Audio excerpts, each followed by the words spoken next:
Los Angeles will face another round of fire-fueling Santa Ana winds this week. Crews continued over the weekend, making progress battling the deadly infernos burning in Los Angeles County during a brief reprieve from dangerous fire weather. But Southern California now is bracing for another round of fire-fueling Santa Ana winds. Particularly dangerous situation red flag warnings are in effect from noon Monday to 10 a.m. PT Tuesday for much of the foothills and mountainous areas of Los Angeles and Ventura counties, including Malibu, meaning prevailing conditions including low humidity and strong winds will increase the risk of fire, the National Weather Service warned. Conditions are expected to persist through Thursday due to sustained offshore winds and exceptionally low humidity levels, with many areas likely experiencing humidity between 2% and 5% from Tuesday through Thursday, the agency said. Had feedback. Along with the extremely dry fuels, this will create a high risk for critical fire weather conditions and rapid fire spread with any new fires, the Weather Service said Sunday. The Storm Prediction Center declared an extremely critical fire zone, its highest alert level, for the San Gabriel Mountains, located northeast of Los Angeles and surrounding areas, including the Malibu coast. These fierce winds are likely to peak on Monday afternoon and evening, continuing into early Tuesday, with this current Santa Ana wind event potentially extending through midweek. Gov. Gavin Newsom announced the mobilization of more than 130 fire engines, water tenders, and aircraft to Southern California. A release from his office said Sunday. Making matters worse, nearly all of Southern California is in severe drought, and no rain is in the forecast for this week. The red flag warnings cover most of Los Angeles and Ventura counties, according to the Weather Service, and come as questions are raised about the local response to the disaster, and whether the Los Angeles Fire Department was properly prepared. Los Angeles Mayor Karen Bass faces fierce criticism for the timing of an overseas trip and budget cuts made months ago affecting the fire department.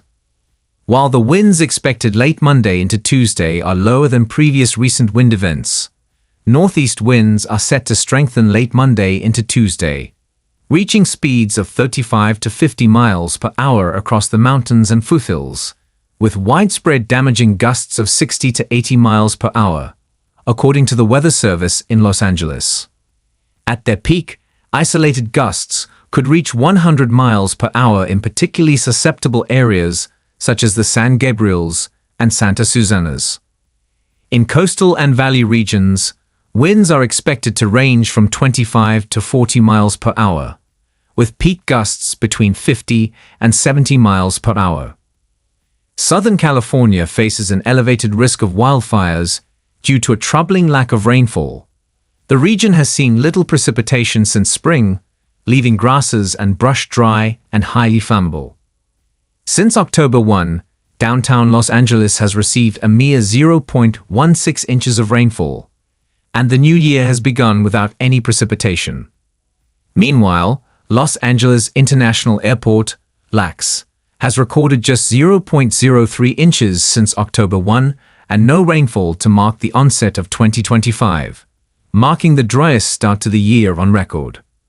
This extended drought, exacerbated by Santa Ana winds, has rendered the landscape increasingly vulnerable.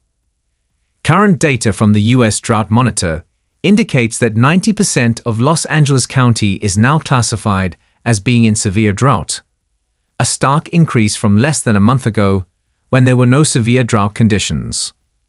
Wildfire containment progress amid ongoing evacuations. The Palisades Fire, which has burned 23,713 acres, was 56% contained, and the Eaton Fire was 81% contained at 14,021 acres, the California Department of Forestry and Fire Protection said Sunday. At least 27 people have died and thousands of homes have been destroyed in the wildfires, according to the Los Angeles County Medical Examiner and fire officials. Approximately 41,000 people remained under an evacuation order or warning in Los Angeles County on Saturday, the Sheriff's Department said. Several areas previously under evacuation orders reopened to residents, but many others are still waiting to be allowed to return to their homes to survey damage, retrieve necessities, figure out what their insured losses are, and assess what can be salvaged of their remaining property.